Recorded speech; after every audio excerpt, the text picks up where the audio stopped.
Every now and again, I will come across something on social media or in a book or a YouTube video of some sort that is so life-shattering.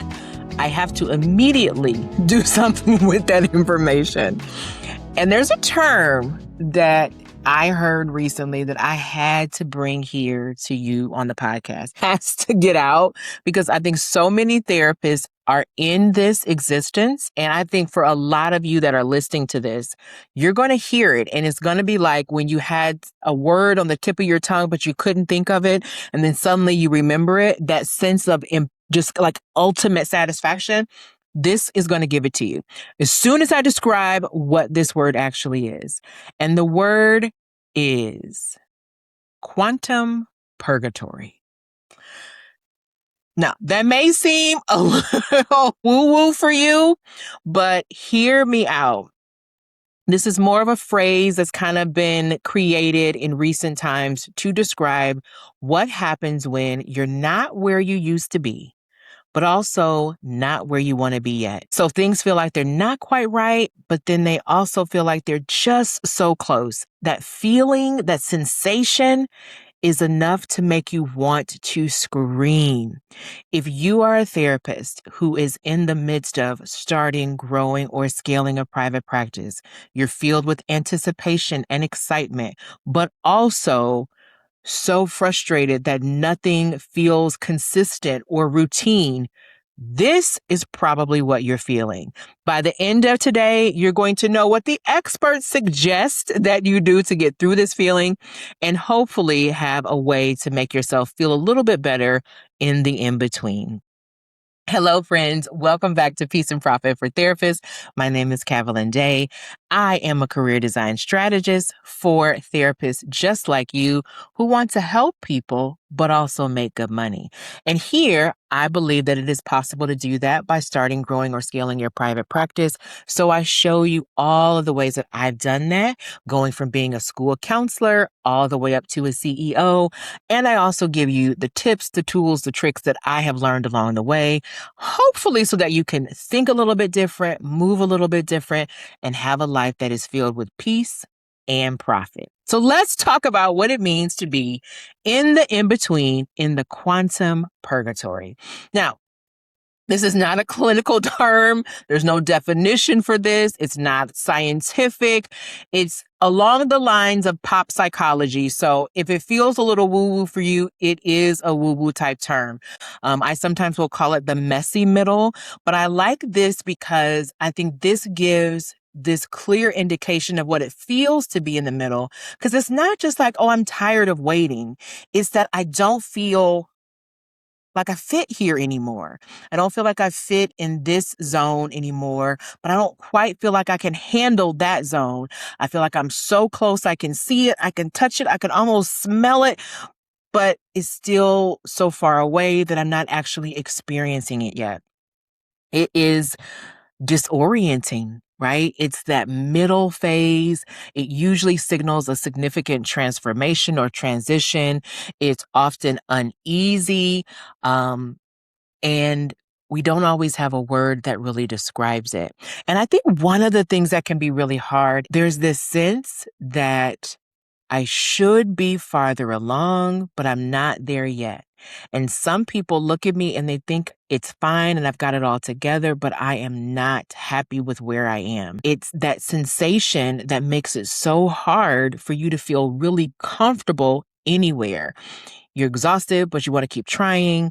You're excited, but also a little bit nervous. It's just all the things. It's usually related to your identity, your goals, and your relationships, right? And I distinctly remember this at various seasons of my life. I can remember this um, once I had made the decision to end my marriage. I really felt very clearly like, oh, I'm done here. I hadn't left yet, but I knew that I was done, and I was kind of in that in-between phase. I have felt that in different financial situations where it's like, oh, I made more money than I've ever made before, but how do I still not feel like I have enough money to do the things that I want to do? Sometimes if you've ever outgrown a friendship, ooh, that's that feeling.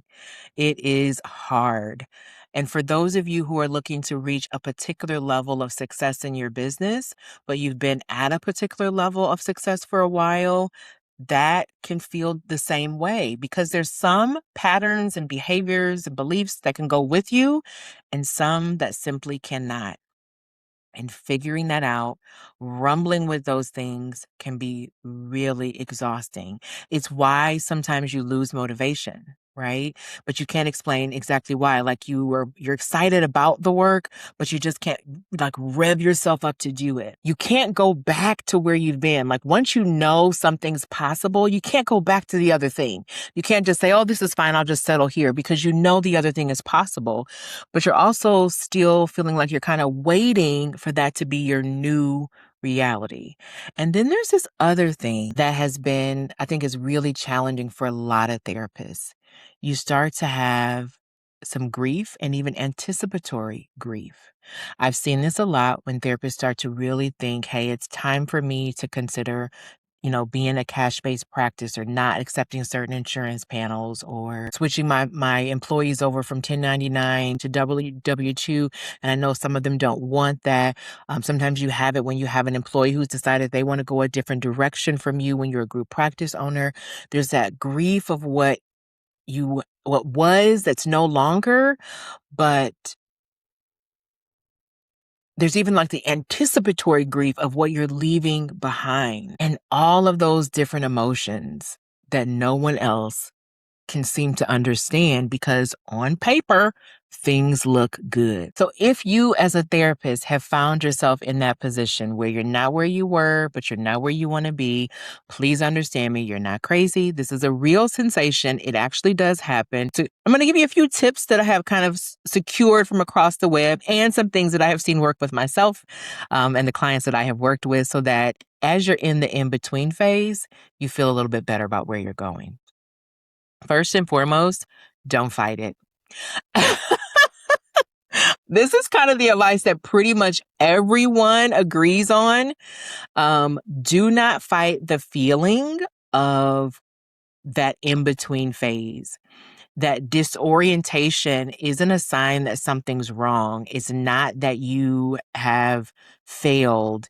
It's that period of transition where you're actually kind of changing shape. The visual that I have for this is the caterpillar inside the cocoon, right? So like once the caterpillar gets into the cocoon, it's not 100% a caterpillar anymore, but it's also not exactly a butterfly.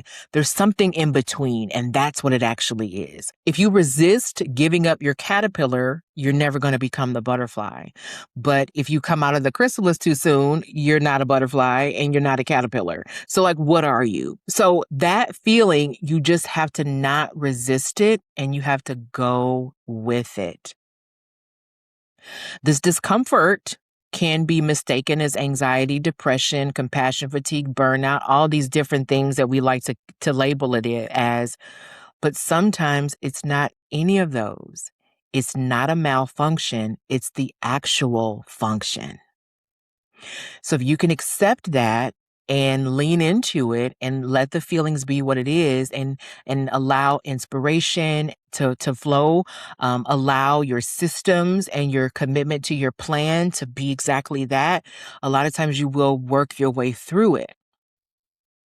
But fighting it causes you to lose the energy that you have to put into the new thing, right? What I see people do a lot of times is they start freebie seeking. Does this make sense? So, TikTok, Instagram, Facebook, what have you, they'll start showing you'll have clicked on, one ad from somebody who was offering a particular thing. And now you've been flagged in the system. And every time you go to scroll, there'll be another freebie that pops up on your feed. And so you just start downloading everybody's freebie, not finishing any of them, maybe not even opening any of them, but you're just looking for some type of relief from this sensation. Don't do that.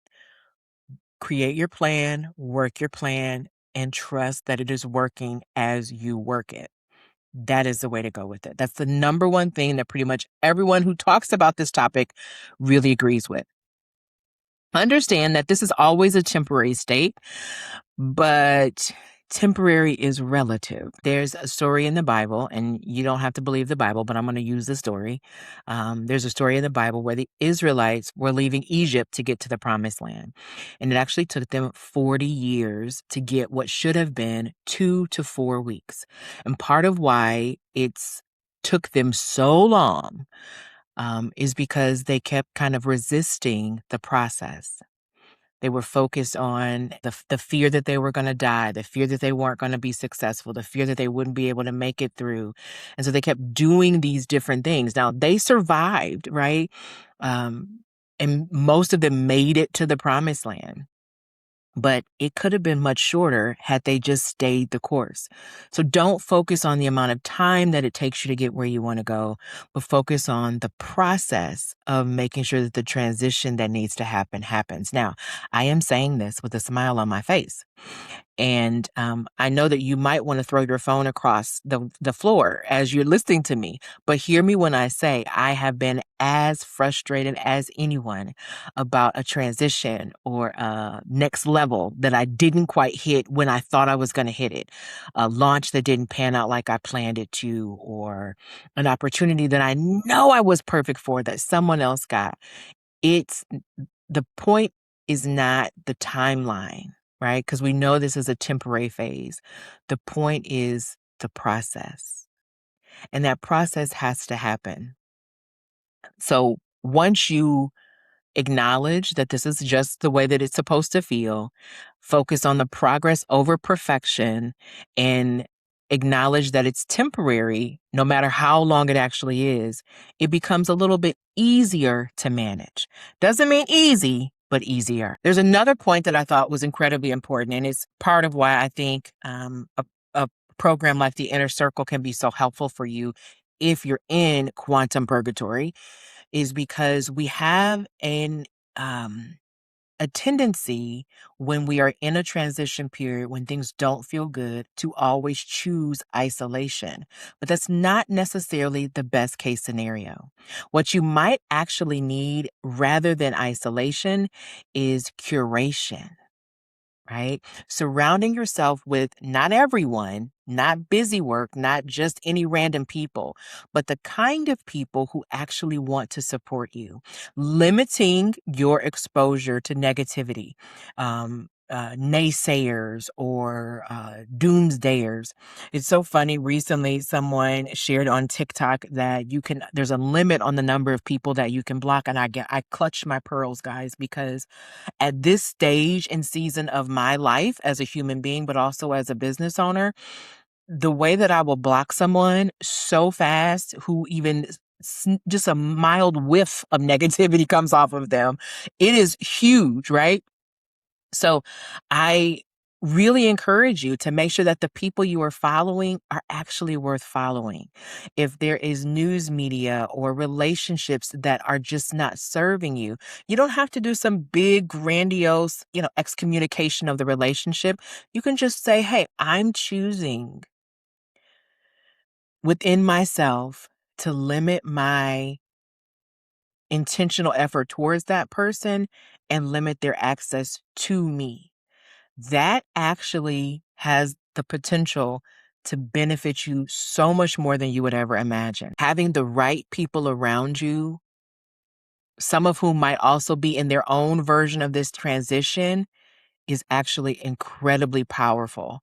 And limiting the number of people around you who might detract your energy or drain your energy can make it so much better. So don't spend your time in isolation, but do curate those who have access to you. Now, you've probably shared some tips with your own clients about how they can manage transitions.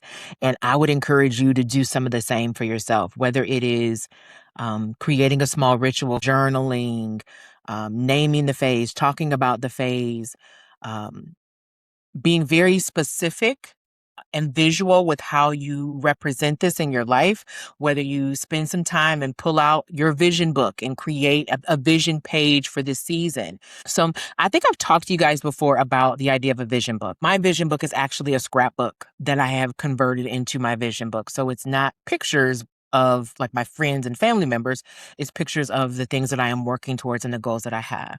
And when I think about this quantum purgatory, I think we have our vision book for where we want to go, and we have our photo albums for where we've been, but we don't really have something for a work in progress. So maybe you need a visual representation of that. I've used a Kanban board like for a very like tactical version of this, where I decide what tasks I'm working on and I actually move them from, to do to in progress to done. So that might be something that you want to try. But if you're a little bit more artistic, a little bit more creative, you might want to create a vision book that doesn't just include the end result of the things that you're working for, but actually the work in progress. So let's say that you want to be blogging or speaking. You might have a 5-star blog or, like a visual representation of someone on a stage. But maybe you also need to have a picture of somebody sitting behind a laptop. Maybe you want to have a version of you that is, that loses 50 pounds, but maybe you need to have a picture of somebody who's at the grocery store picking up healthy foods, right? Like whatever you need to do to create some rituals and routines in a season when things feel less than that, I think that's really important. On the business side, for example, you might need to go back to basics and look at what are your standard operating procedures. Do those need to be tweaked? Do they need to be outlined? Do they need to be detailed more? Do you even have those standard operating procedures? Maybe you need to create some actual routines. Every so often, I will go through my calendar and make sure that I have the right things listed on my calendar as recurrent time frames, right? So I take my daughter to school every morning and I pick my daughter up from school every afternoon. And sometimes she's got rehearsals or practices or what have you. And sometimes she's got to go to work after school and all these different things. So I go through at least once a month and make sure that I've got all those things on my calendar because I need to know these are my anchors that I'm working around. If you're in a season where things are transitional and you don't have those, you probably need to do those. And that might not just be the technical things like when you're doing billings and when you're doing payroll. It might also be that you're going to the library because you want to look at some new books, or you're going to the Pilates studio because you want to move your body. You want to make a point of anchoring yourself to something that feels stable, even when the other things in your life do not. The last thing that I want to encourage you to do is something that I've talked about a little bit on the podcast, but I definitely know that you're probably having deep, deep conversations with your clients about, and that is stay connected to what matters most. Those values that you hold dear, they don't stop mattering in this season. They might feel different, they might look different, but they are still just as important. So ask yourself, what has always mattered to me? If everything changed tomorrow, what's the first thing that I'm going to look for, or the first thing that I want to feel, or the first person that I want to see, touch, talk to? Find out what those things are. When you think about, even just how you get up and start the day, how do you want this day to feel? How do you want to have this day end? Like if you are climbing into bed and it's been a really successful day, how do you want to feel at the end of the day? What will it take for you to have felt that? Get really clear about what matters most to you so that you have an anchor and don't feel like you're being tossed here and there. Your values, your relationships, those strengths that you know you have, those are the things that are going to help you feel secure as you're in this quantum purgatory phase, but also make sure that the parts of you that matter make it to the other side with you. Now, if you have been looking for a place where you can have that be a part of your story, where you can be consistently working to the next phase of success, and maybe you've decided that for whatever reason right now, one-on-one coaching isn't the right fit for your timeline or your budget, I want to invite you to check out the Inner Circle. There is a link around this episode and you can check it out. It is our monthly membership, which gives you access to a community of people who are in the season you're in, making moves and making decisions sessions and not where they want to be, but on the road to get there. But it also gives you access to hot seat sessions and tons of trainings to help you move through these, some of which are clearly outlined for your personal growth and development, others that are going to help you as a professional and a CEO. And it's the best investment on the internet. And I feel really good about saying that. And I'd love to have you check it out. I created it with people who were in quantum purgatory in mind. People who had the same experience that I had when I first kind of started my business. Money was super tight and I couldn't justify 4 or 5 figure investment in my business at that time. But I still needed something. And I never found the one that existed. So I spent a lot of time and a lot of energy wandering through the wilderness, so to speak. But I wanted to make sure that you didn't have to do that. So check out the Inner Circle. Drop a comment if you have any questions, or you can always reach out to me on any other social panels. What I really want to drive home as much as I possibly can is this is not a dysfunction. It is not a diagnosis. While it might exacerbate other diagnoses that exist, it is a natural part of the human behavioral change and transitions that occur. It can be triggered by what you're doing in your business or something completely separate from your business. And if you're feeling it, you are most definitely not alone. You need to think about every transition in your life, every new season or access to a new season as an invitation for you to have your life become the best version of it than it can be. And you absolutely have the right to have that as a therapist who is doing such a good job helping your community and serving those around you. I want you to have the same level of support as well. Because remember, in my world, peace and profit are not in competition, and you get to have them both.